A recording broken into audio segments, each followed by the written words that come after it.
The massive crystal chamber hummed with energy, as representatives from across the galaxy gathered for another routine session of the Galactic Council.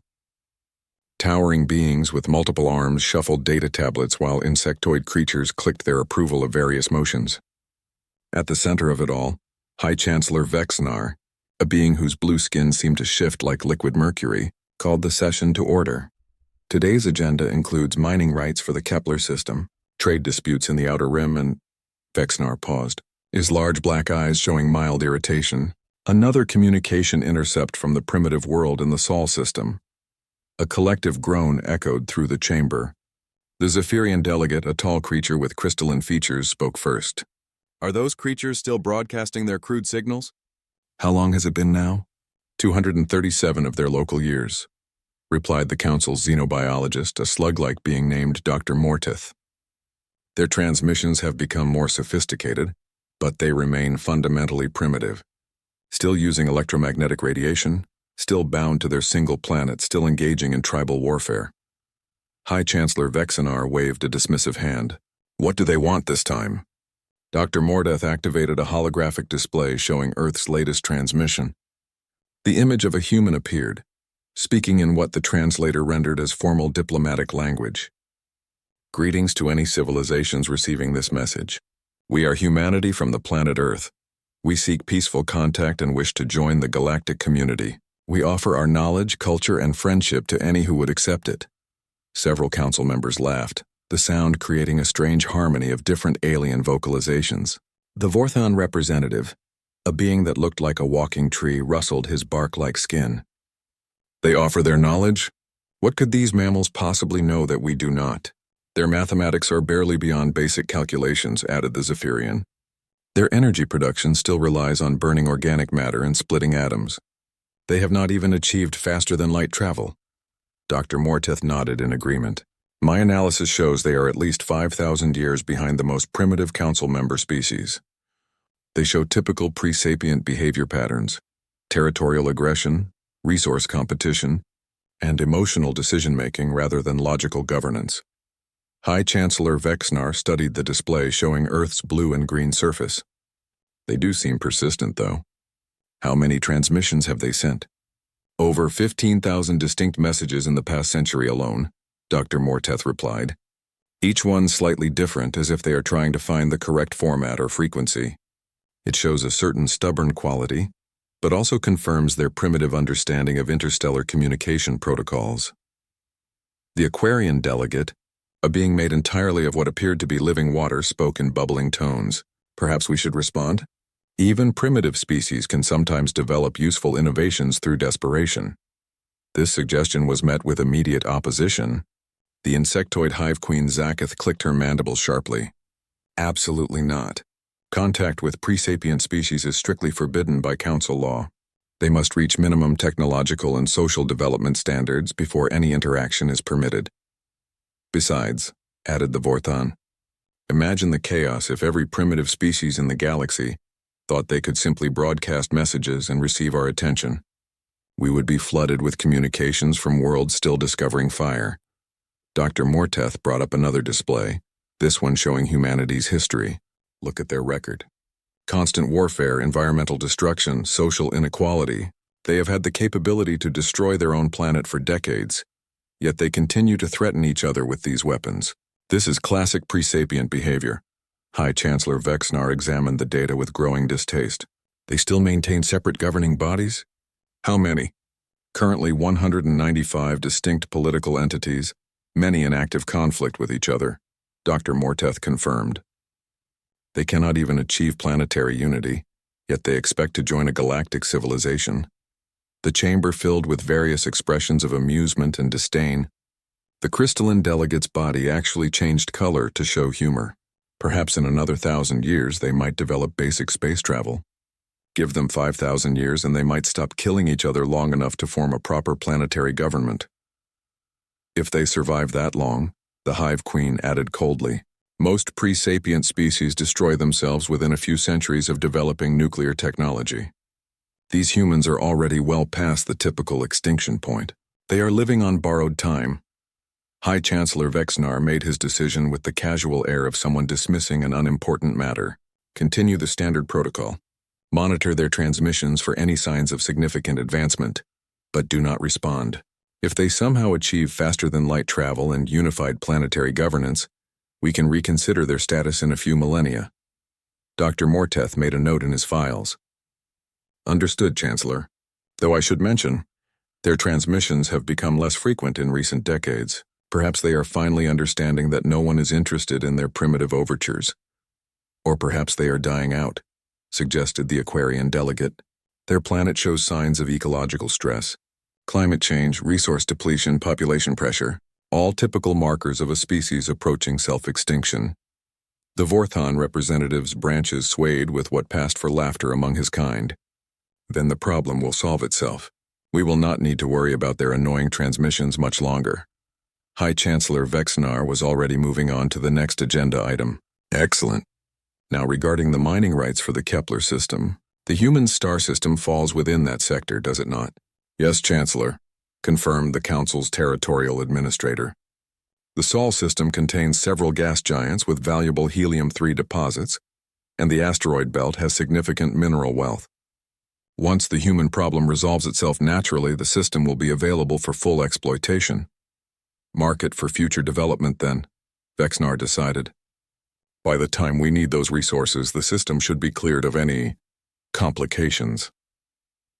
As the Council moved on to discuss trade disputes and territorial boundaries, Earth's latest transmission continued broadcasting into the void, reaching alien listening posts throughout the galaxy. The message was polite, hopeful, and entirely ignored. Just another voice in the cosmic noise, from a species too primitive to matter in the grand scheme of galactic civilization. In their crystal towers and bioships, the Council members went about their daily business, secure in their superiority and certain that humanity posed no threat to their established order. They had seen countless primitive species rise and fall over the millennia. Some achieved spaceflight and eventually joined the galactic community. Most destroyed themselves or faded into obscurity. The humans, they were convinced, would be forgotten within a few generations. None of them noticed that Earth's transmissions had indeed become less frequent. None of them wondered why a species known for persistence would suddenly become quiet, and none of them considered the possibility that silence might not mean surrender. In the depths of space, human listening posts continued recording every alien transmission, every careless word, every dismissive laugh. And in hidden facilities across Earth, scientists and strategists studied the data with cold patience, learning everything they could about the beings who considered them beneath notice. The Council had made their position clear. Humanity was not welcome in their galaxy. That was about to become their greatest mistake.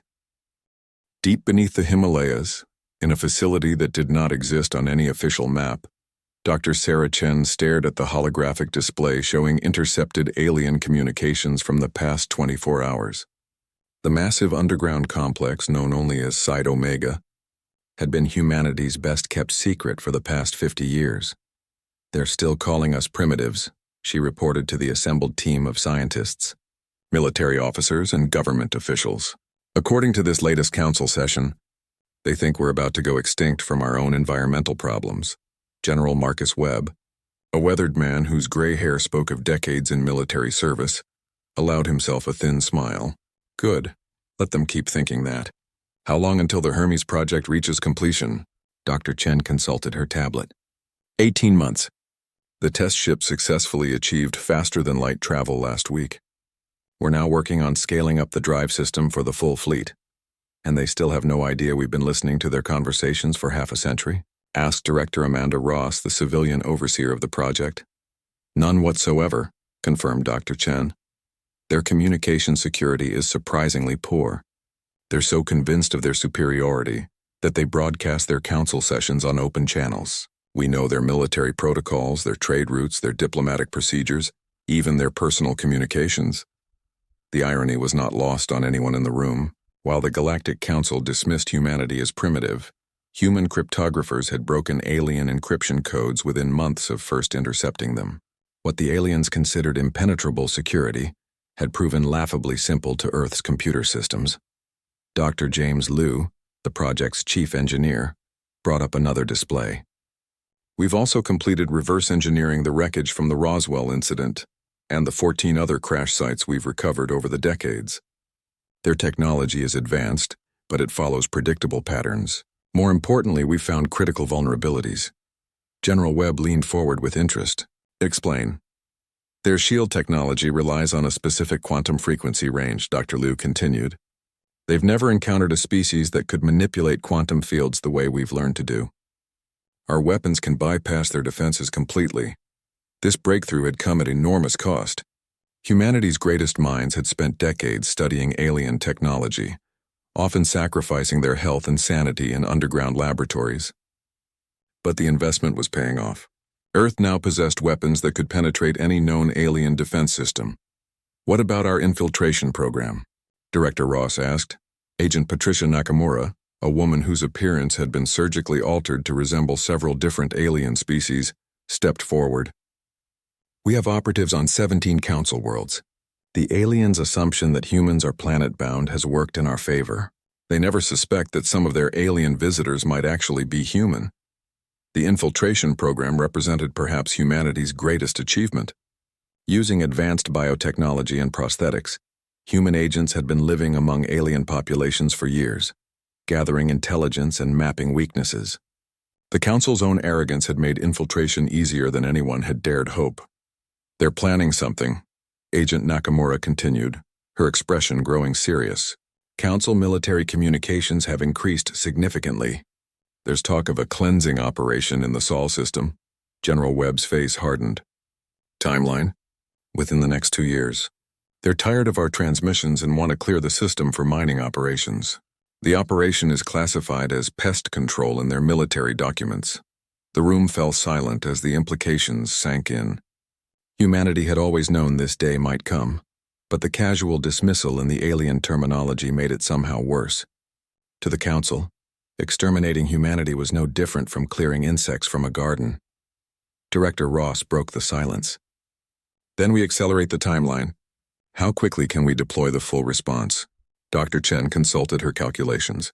If we push the construction schedule and skip some of the safer testing protocols, we could be ready in 8 months. But it would be risky. Riskier than letting them arrive to an unprepared Earth? General Webb asked pointedly. Point taken, Dr. Chen acknowledged. 8 months it is. The meeting continued for several hours as they refined their plans.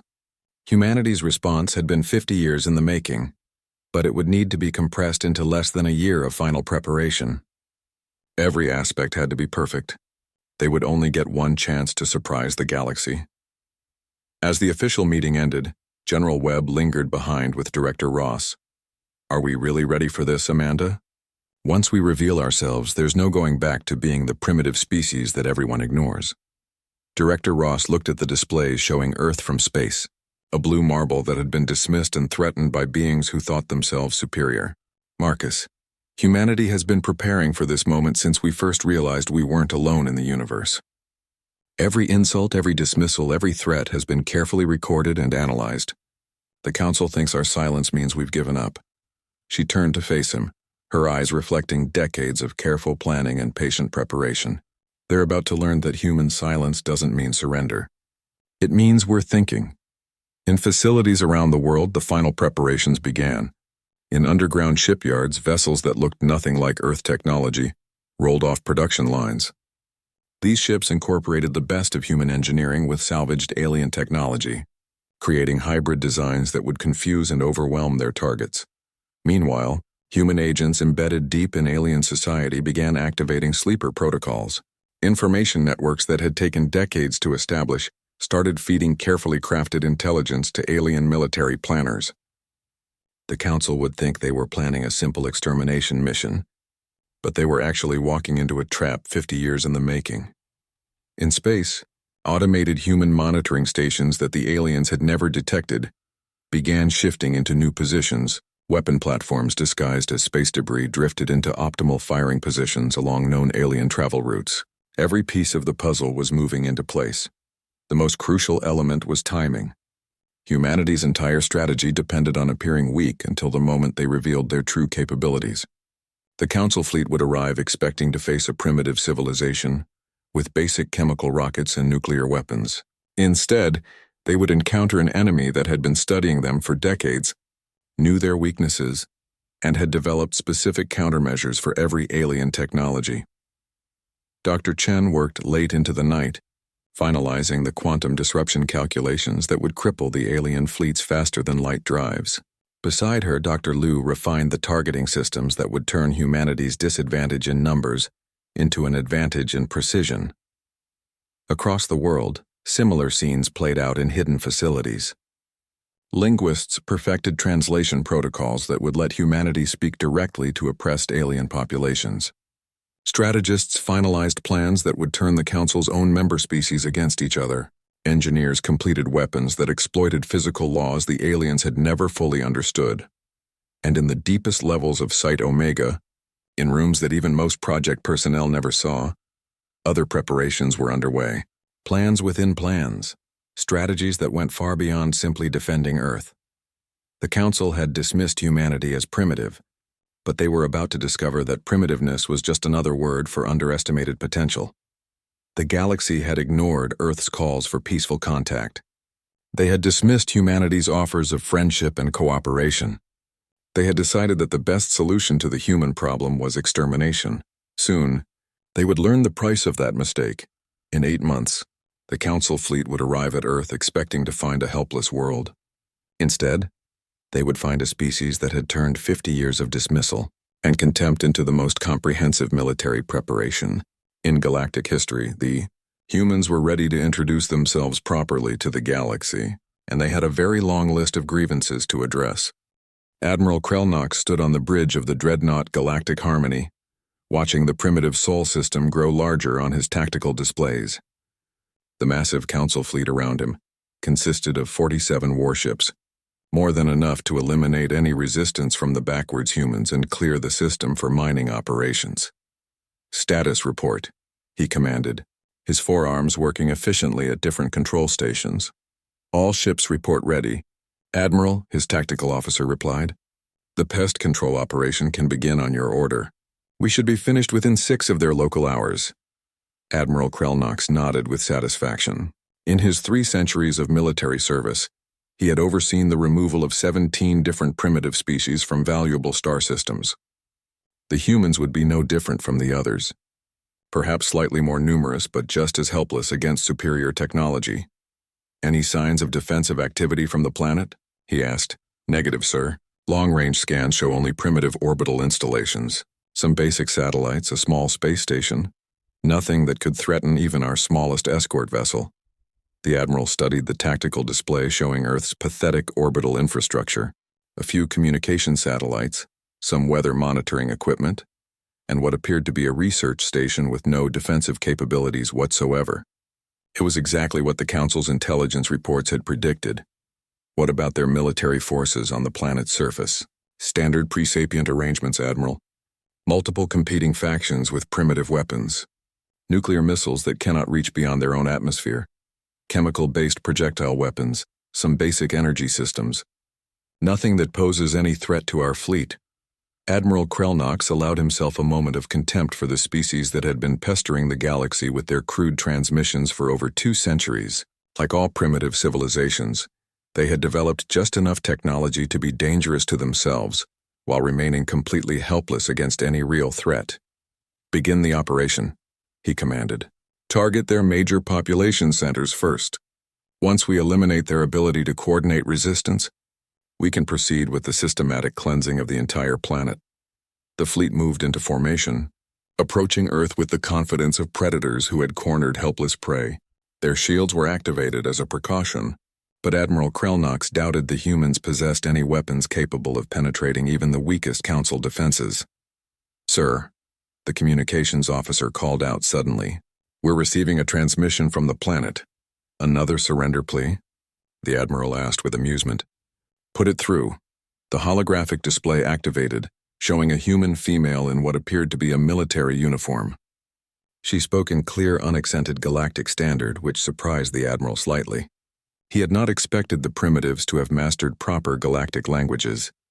"Greetings, Admiral Krelnox of the Council Fleet Galactic Harmony. This is General Sarah Martinez of the Earth Defense Force. We have been monitoring your approach and wish to discuss terms." The bridge crew erupted in surprised chatter. Admiral Krelnock silenced them with a gesture, his mind racing. How did this primitive know his name? How did she know the name of his flagship? Those details were not broadcast on any channel the humans should have been able to intercept. You have 30 seconds to state your terms before we begin the cleansing operation, he replied, curious despite himself. The human general smiled, an expression that somehow made Admiral Krelnox uncomfortable. Our terms are simple. You will immediately withdraw from our star system and return to Council space. You will then deliver a formal apology to Earth for this unprovoked act of aggression. Finally, you will arrange for humanity to be granted full Council membership with all associated rights and privileges. The bridge fell silent for a moment, before erupting in laughter. Even Admiral Krelnox found himself amused by the primitive's audacity. And if we refuse these terms, then we will be forced to defend ourselves, General Martinez replied calmly. And Admiral, you should know that we have been preparing for this conversation for a very long time. Admiral Krelnox cut the transmission with a dismissive gesture. Incredible arrogance for a species about to be extinct. Target their capital cities and begin bombardment. The weapons officer began inputting targeting coordinates, but before he could complete the sequence, alarms began blaring throughout the ship. The tactical display suddenly filled with new contacts appearing from seemingly empty space. Sir, we have multiple bogies appearing throughout the system, the sensor officer reported, his voice tight with confusion. Admiral, I count over 300 vessels of unknown configuration. Admiral Krelnock stared at the display in disbelief. The ships materializing around his fleet looked nothing like any known galactic design. They were sleek angular vessels that seemed to bend light around their hulls. More importantly, they had appeared without any warning from the long-range sensors. How is this possible? He demanded. Where did they come from? Unknown, sir. They appear to have some kind of advanced stealth technology. They were there all along, but our sensors couldn't detect them. The unknown ships moved with a fluid precision that made Admiral Krelnox nervous. Their formation patterns were unlike anything in Council military doctrine. Yet they displayed a coordination that spoke of extensive training and preparation. Sir, incoming transmission from the lead vessel, the communications officer announced. General Martinez appeared on the display again, but now she was clearly on the bridge of one of the unknown ships. Admiral Krelnox, this is your final warning. Withdraw immediately or face the consequences. You dare threaten a Council fleet with your primitive toys? Admiral Krelnox snarled. All ships open fire on the human vessels. Show them what real military technology can accomplish. The Council fleet unleashed a coordinated barrage that should have vaporized every human ship in the system. Plasma beams, quantum torpedoes, and gravitational disruptors lanced out toward the Earth ships with devastating force. But the weapons simply passed through empty space. What happened? Admiral Krelnock shouted. Where are they? Sir, the human ships. They're not there anymore, the tactical officer reported in a shaky voice. They moved just before our weapons arrived. I've never seen anything move that fast. The human fleet had scattered like a school of fish, each ship moving with impossible speed and agility. Before the Council crews could retarget, the human vessels had reformed into attack positions now dangerously close to the Council fleet. Return fire. All ships engage, Admiral Krelnox commanded, but the human response was unlike anything in his experience.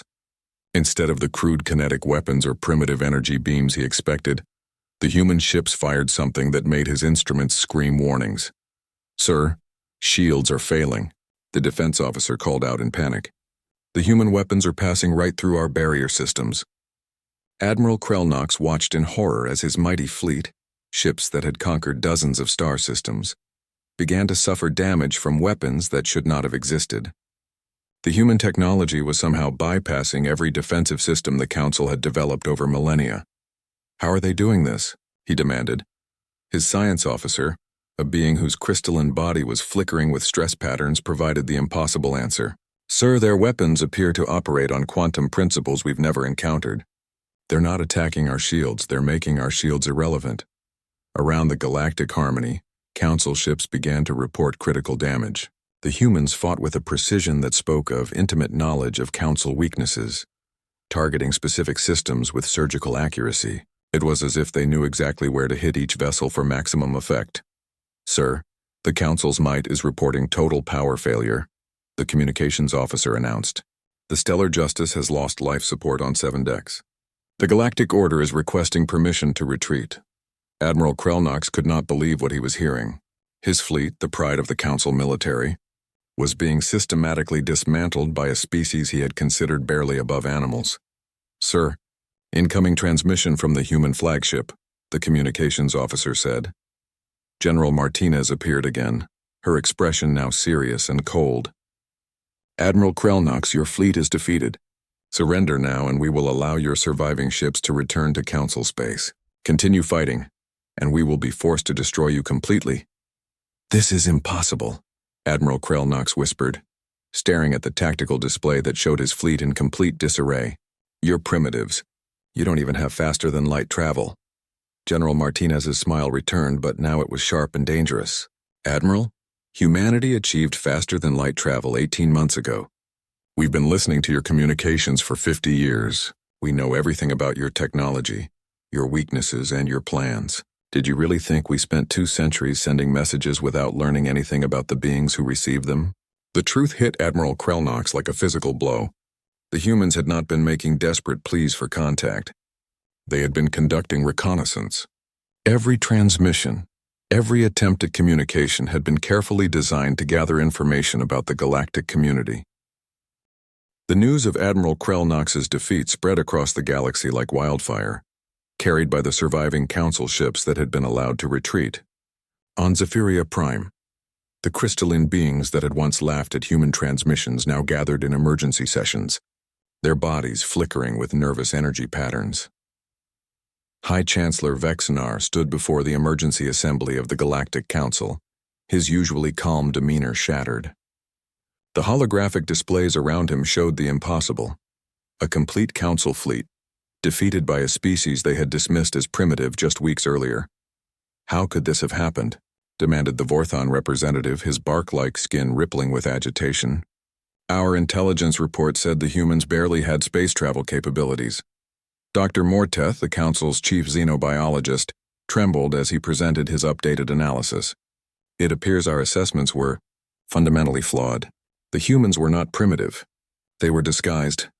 The chamber erupted in chaos as hundreds of alien voices expressed disbelief, fear, and anger. The idea that a supposedly inferior species had deceived the entire galactic community was beyond their comprehension. "Silence," High Chancellor Vexenar commanded. "Dr. Morteth, explain your findings."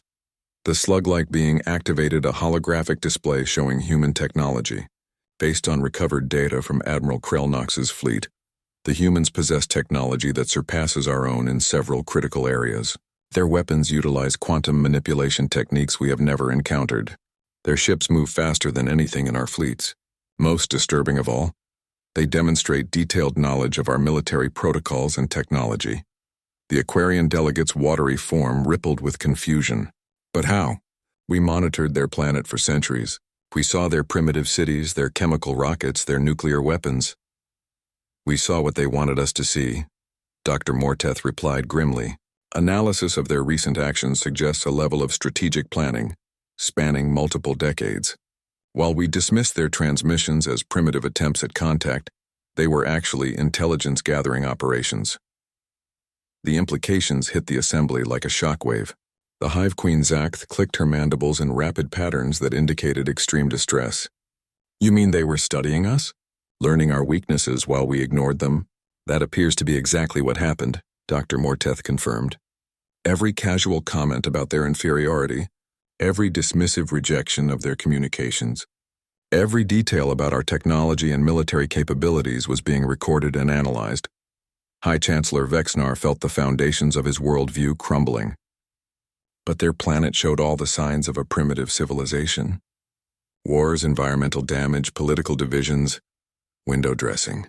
Dr. Morteth said quietly, "We now believe that humanity achieved planetary unity decades ago, but maintained the appearance of division to make us underestimate them. Their environmental problems may have been deliberately exaggerated, and their wars—" He paused, his analysis growing more disturbing. "Their wars may have been testing grounds for military technologies we never suspected they possessed." The chamber fell silent as the full scope of humanity's deception became clear. "For over 2 centuries, The galaxy's most advanced civilizations had been unknowingly observed, studied, and catalogued by a species they considered beneath notice. "Sir," a communications officer interrupted, "we're receiving a transmission from the Sol system. It's being broadcast on all council frequencies simultaneously." High Chancellor Vexnar steeled himself. "Put it through." The display activated to show a human male in formal diplomatic attire. He spoke in perfect galactic standard, his pronunciation better than many native speakers. "Greetings, members of the Galactic Council. I am Secretary General David Harrison, representing the United Earth Government. I believe we need to have a conversation." The use of proper diplomatic protocol was almost as shocking as the technology the humans had displayed.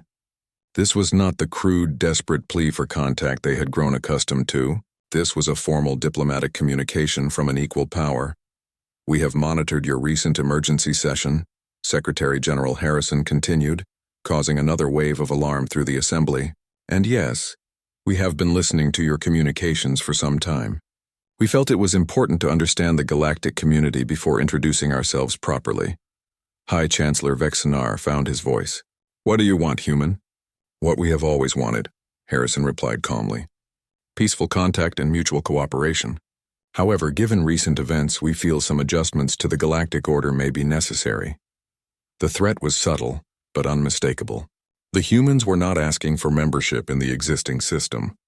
They were announcing their intention to change it. "You attacked a peaceful council fleet," the Zephyrian delegate accused. Harrison's expression hardened. "A peaceful fleet armed with enough firepower to sterilize our planet? Admiral Krelnox's mission was classified as pest control in your own military documents. We defended ourselves against an unprovoked act of genocide." The accuracy of his information was terrifying. Somehow the humans had access to classified council military communications. Their intelligence network was far more extensive than anyone had imagined. "Furthermore," Harrison continued, "we have discovered that this was not an isolated incident. Council records show 17 previous cleansing operations against primitive species over the past millennium. The galaxy has been ruled by a civilization that casually commits genocide whenever it finds a species inconvenient." The chamber erupted in defensive protests, but Harrison continued speaking over the noise. "This behavior is unacceptable. Humanity cannot allow such atrocities to continue. Therefore, we are implementing immediate changes to galactic governance." "You cannot simply change our government," High Chancellor Vexnar protested. "The Council has ruled the galaxy for over 10,000 years. The Council has ruled through assumed superiority and the threat of force," Harrison corrected. "But your superiority was an illusion, and your force has proven inadequate. Power structures based on false premises tend to collapse quickly once the truth is revealed." As if to emphasize his point, reports began flooding in from across the galaxy. Human ships were appearing at Council installations throughout known space. Not attacking, but simply present. A reminder that Earth's victory had not been a lucky accident, but a demonstration of capabilities that spanned the entire galaxy. "How many ships do you have?" the Vorthan representative asked in a hushed voice. "Enough," Harrison replied simply. "We have had 50 years to prepare for this moment. 50 years to build, to plan, and to position ourselves. The galaxy dismissed our silence as surrender, but we were actually completing the most comprehensive military preparation in galactic history." The scope of humanity's deception was staggering. While the Council had believed they were ignoring harmless primitives, Earth had been building a fleet that could challenge the entire galactic order. Every dismissive comment, every casual insult, every decision to ignore human communications had been carefully recorded and used to plan this moment. "What are your demands?" High Chancellor Vexnar asked, his voice barely above a whisper. "First, immediate cessation of all military actions against primitive species. Second, formal reparations to the survivors of previous cleansing operations. Third, dissolution of the current council structure and establishment of a new galactic government based on merit rather than assumed superiority." The demands were revolutionary. The humans were not asking to join the existing order. They were demanding its complete transformation. "And if we refuse?" the Hive Queen asked. Harrison's smile was polite but cold. "Then you will learn why humanity spent centuries sending diplomatic messages instead of military threats. We genuinely hoped for peaceful contact. We prepared for war only because the galaxy made it clear that peaceful solutions were not welcomed. The message was clear. Humanity had always preferred diplomacy, but their capacity for warfare was now beyond question. The galaxy could choose cooperation or conflict, but the humans were prepared for either outcome. "You have 72 hours to consider our proposals," Harrison announced. "After that, we will begin implementing changes unilaterally. I hope you will choose to work with us rather than against us. Despite everything that has happened, we still believe in the possibility of a peaceful, cooperative galactic civilization." The transmission ended, leaving the Council Assembly in stunned silence. In the space of a few hours, the fundamental balance of galactic power had shifted completely. The species they had dismissed as primitive, insects had revealed themselves as apex, predators who had been watching and waiting for the perfect moment to strike. "High Chancellor." Vexnar looked around the chamber at the terrified faces of beings who had considered themselves the masters of the galaxy. Now they sat in emergency session, trying to decide how to respond to an ultimatum from a species they had planned to exterminate. The age of council supremacy was over. The humans had not just won a single battle. They had demonstrated that the entire galactic order was built on false assumptions and outdated thinking, and they had made it clear that change was coming, whether the galaxy was ready for it or not. 6 months after the ultimatum, the former High Chancellor Vexnar sat in a simple waiting room outside the office of Director Sarah Chen, now the head of the newly established Galactic Coordination Authority. The irony was not lost on him that he, who had once dismissed humanity as primitives, was now waiting for an appointment with a human administrator. The waiting room was designed with beings from dozens of different species in mind, but it carried distinctly human touches. The walls displayed images from Earth alongside artwork from throughout the galaxy, a visual reminder of the new reality. Humanity was no longer an outsider begging for acceptance, but the central authority around which galactic civilization now revolved. "The director will see you now," announced the receptionist, a being from the Aquarian species whose people had been among the first to accept the new galactic order. The Aquarians had always been pragmatic, and they had quickly recognized which way the cosmic winds were blowing. Vexnar entered the office to find Director Chen reviewing holographic displays showing resource allocation across 17 star systems.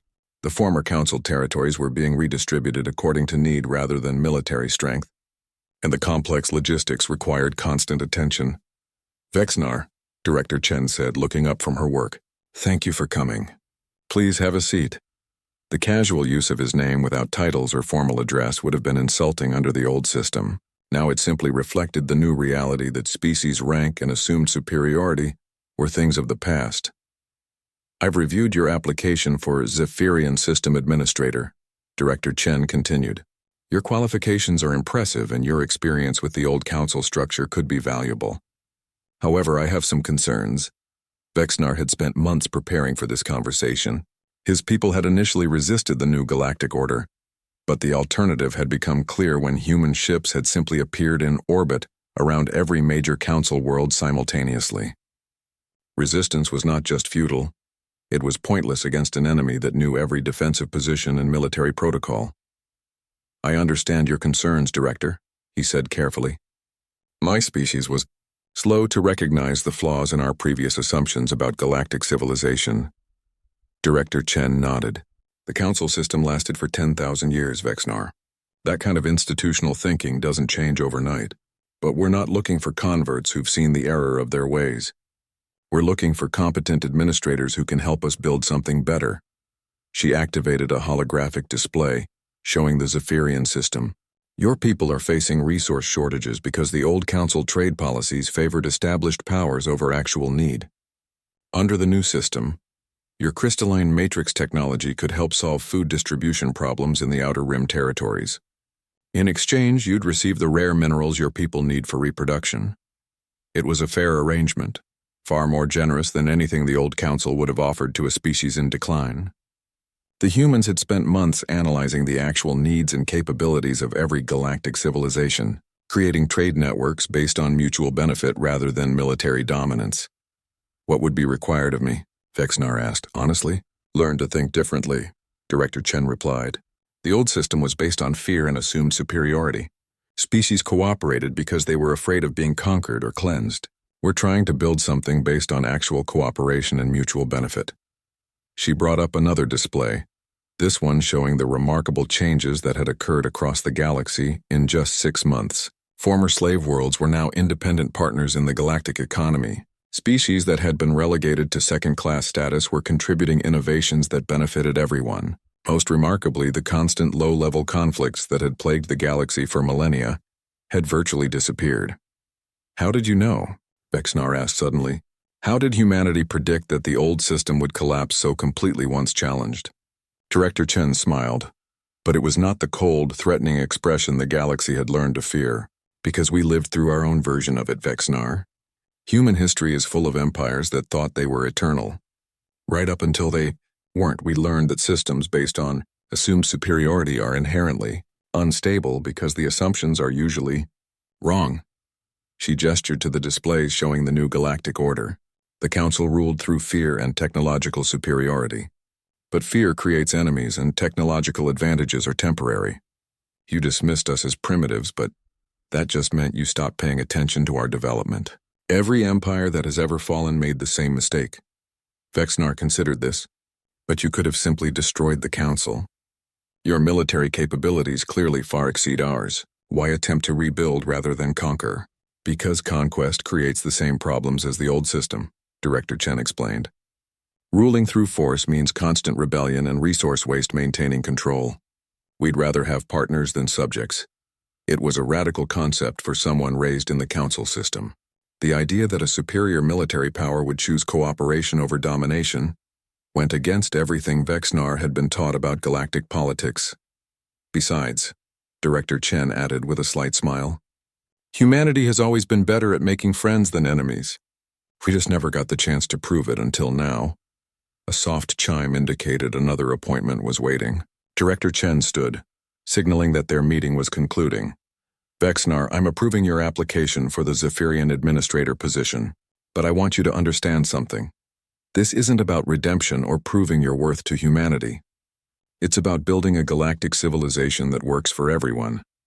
Can you commit to that? Vexnar stood as well, his understanding of the situation finally complete. The humans had not conquered the galaxy to rule it. They had conquered it to fix it. The distinction was crucial and explained why resistance had collapsed so quickly across known space. I can commit to that, Director Chen, and thank you. As Vexnar left the office, he passed the next appointment in the waiting area, Hive Queen Zakath, who was reviewing agricultural proposals for her species' colony worlds. The former Council military leader nodded respectfully to the former Council politician, a small gesture that would have been unthinkable under the old system. Director Chen watched them through her office window, then returned to her work. Outside, the view showed the new Earth Station Alpha, a massive diplomatic and administrative complex that had become the de facto capital of galactic civilization. Ships from hundreds of different species came and went constantly, carrying goods, information, and representatives to the endless meetings required to run an interstellar democracy. The irony was perfect. For over 2 centuries, humanity had sent messages asking to join the galactic community. The galaxy had responded with silence, dismissal, and eventually threats of extermination. Now that same galaxy lined up outside human offices, seeking approval for their proposals and hoping for favorable trade agreements. But the humans had not forgotten the lessons of their own history. Power corrupted, and absolute power corrupted absolutely. The new galactic government was designed with checks and balances that prevented any single species from dominating the others. Even humanity, despite their military superiority, governed through consensus and cooperation rather than decree. Director Chen's assistant, a young human named Marcus, entered with the daily intelligence briefing. Director, we have reports from the Outer Rim territories. The former Council military commander Krellnox has successfully negotiated a peace treaty between the Vorthons and the Crystalline Coalition. Both sides have agreed to the new resource-sharing protocols. It was another small victory in the ongoing project of galactic reconstruction. Admiral Krellnox, the military leader who had come to exterminate humanity, now worked as a diplomatic mediator, using his knowledge of military logistics to help species resolve conflicts peacefully. Any resistance to the new trade agreements? Director Chen asked. Minimal, Marcus replied. The economic benefits are becoming obvious to everyone. Living standards have improved across the board, and the threat of random cleansing operations has been eliminated. Most species are starting to wonder why they tolerated the old system for so long. Director Chen nodded. It had taken 50 years of patience and preparation, but humanity had finally achieved what they had always wanted. A galactic civilization based on cooperation, mutual respect, and peaceful coexistence. The only difference was that instead of joining someone else's galactic order, they had been forced to create their own. The galaxy had dismissed Earth's calls for friendship as the desperate pleas of primitives. They had ignored humanity's offers of cooperation as worthless overtures from an inferior species. They had responded to persistent diplomatic outreach with threats of extermination, and in doing so, they had forced humanity to demonstrate that being underestimated was the most dangerous mistake a galactic empire could make. Now, as ships from across the galaxy carried news of prosperity and peace to civilizations that had known only fear and conflict for millennia, the cosmic irony was complete.